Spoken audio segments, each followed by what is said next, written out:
मोहतरम स्पीकर साहब, सबसे पहले तो मैं चीफ मिनिस्टर साहब का शुक्रिया अदा करता हूं कि उन्होंने हमारे मुतालबे पर CBCID की इंक्वायरी का ऐलान किया मौकूफ़ा जायदाद पर, ज़मीन पर।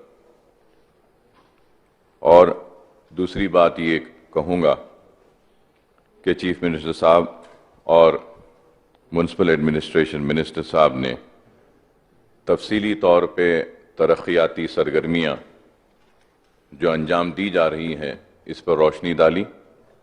न सिर्फ रोशनी डाली बल्कि उन्होंने पूरी तफसीलात के साथ नोट भी यहाँ पे रखा, और अगर देखा जाए तो 60 पेज का नोट है, जिससे खुद साफ जाहिर होता है कि किस तरीके से तरक्याती सरगर्मियाँ अंजाम दी जा रही हैं, जिसके लिए मैं हुकूमत को मुबारकबाद देता हूँ, इसलिए कि काफ़ी काम हो रहा है।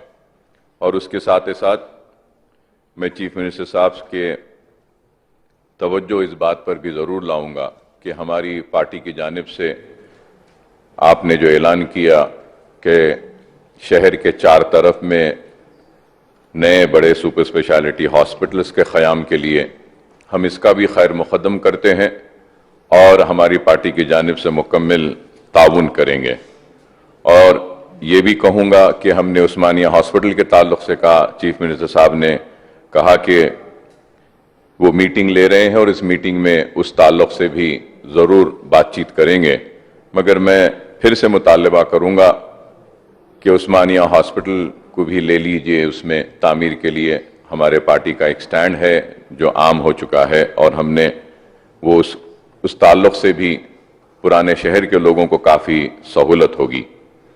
और तीसरी बात, वो फ्रूट मार्केट के ताल्लुक़ से भी हमारे पार्टी की जानिब से इस मसले को उठाया गया था।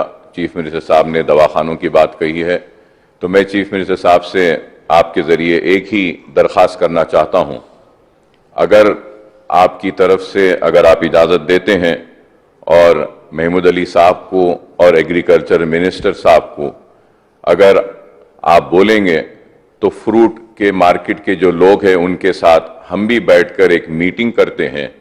और वफ़ की 2 ज़मीनें हैं, वफ़ की एक इंटरनेशनल एयरपोर्ट के पास 16 एकड़ ज़मीन है मामिटपल्ली में सर्वे नंबर 19 पर।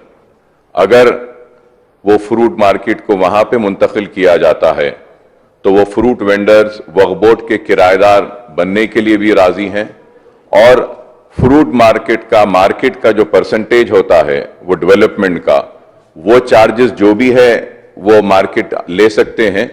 उसमें से कुछ अगर परसेंटेज वक्फ बोर्ड को भी अगर दे देते हैं तो वो मेंटेनेंस भी आप ही एग्रीकल्चर डिपार्टमेंट की जानिब से कर सकते हैं। बहरहाल उसमें कई चीज़ें हैं, अगर आप इजाज़त देते हैं तो बैठकर एक मीटिंग कर इस मसले की एकसोई की जा सकती है। अगर आप इसके लिए मंजूरी देते हैं तो मैं समझता हूं कि 16 एकड़ वफ़ की ज़मीन का भी तहफ़्फ़ुज़ हो जाएगा, वक्फ बोर्ड को भी उसका किराया अच्छा आएगा और फ्रूट वेंडर्स का भी मसला हल हो जाएगा। और मैं यहाँ खड़े होकर जिम्मेदारी के साथ ये कहता हूं कि हम उन फ्रूट वेंडर्स को वहां से खाली कराकर दूसरी जगह ले जाने की जिम्मेदारी हमारी है, ताकि वहां पे एक अच्छा सा अच्छा हॉस्पिटल बने, बशर्ते कि उनका यह मसला हल हो जाए। कि आपने जो कहा मैं बिल्कुल सहमत हूं। गड्ढे अन्नारा में बिल्कुल अस्पताल बनना चाहिए, उसे हमें कोई रोक नहीं सकता, लेकिन लोगों के साथ हम जबरदस्ती भी नहीं कर सकते। हमने उनको काफी मौका दिया, बाटा सिंगारा में सब बना दिया, वहां उन लोगों को जाना चाहिए। आप भी मशवरा दीजिए उनको, बिना किसी तकलीफ देते हुए वहां निकल जाए। दूसरा बात आपने जो रखा है एयरपोर्ट के पास और दूसरे जगह जो काफी जायदाद है 16-17 एकड़ का, वहां भी फ्रूट मार्केट बसाया जा सकता है। मैं बिल्कुल आपसे सहमत हूं। मैं निरंजन रेड्डी साहब से भी रिक्वेस्ट करता हूं, महमूद अली साहब से भी रिक्वेस्ट करता हूं, आप तीनों लोग बैठिए, उनको बुलाइए, बात कीजिए। उसमें कोई शर्त वर्त नहीं होना चाहिए अकबर साहब। जब सरकार एक अच्छा काम करना चाहता है, हेल्थ इंफ्रास्ट्रक्चर बढ़ाना चाहता है, आगे के प्रॉब्लम्स को नजर में लेते हुए, तो इसमें शर्त वर्त नहीं रहना चाहिए। सिटी में जितने फ्रूट मार्केट बढ़े, जितने जगह बढ़े, बिकॉज हमारा शहर बढ़ रहा है, बहुत अच्छी बात है, बेहतर बात है। अगर ये लोग वहां जाने के लिए तैयार है, बिल्कुल वहां इंतजाम कर देते हैं, वहां इंफ्रास्ट्रक्चर भी क्रिएट करते हैं। अवकाफी जायदाद है, अगर वक्फ बोर्ड सहमत है तो उनको किराए का भी कुछ मुकर्रर करते हैं, उस हिसाब से एक प्लान बनाइए, एक मनसूबा बनाइए, बिल्कुल हम उससे सहमत है। उस तरफ भी फ्रूट मार्केट आ जाए तो उस तरफ के शहर के लोगों का भी फायदा भी हो जाएगा। इसलिए महमूद अली साहब से भी मैं रिक्वेस्ट करता हूं और निरंजन रेड्डी साहब से रिक्वेस्ट करता हूं, वो दोनों मिले और आप भी मिले, बातचीत करें, कुछ उसका एक नतीजा निकाले तो बिल्कुल सरकार उसके लिए तैयार है।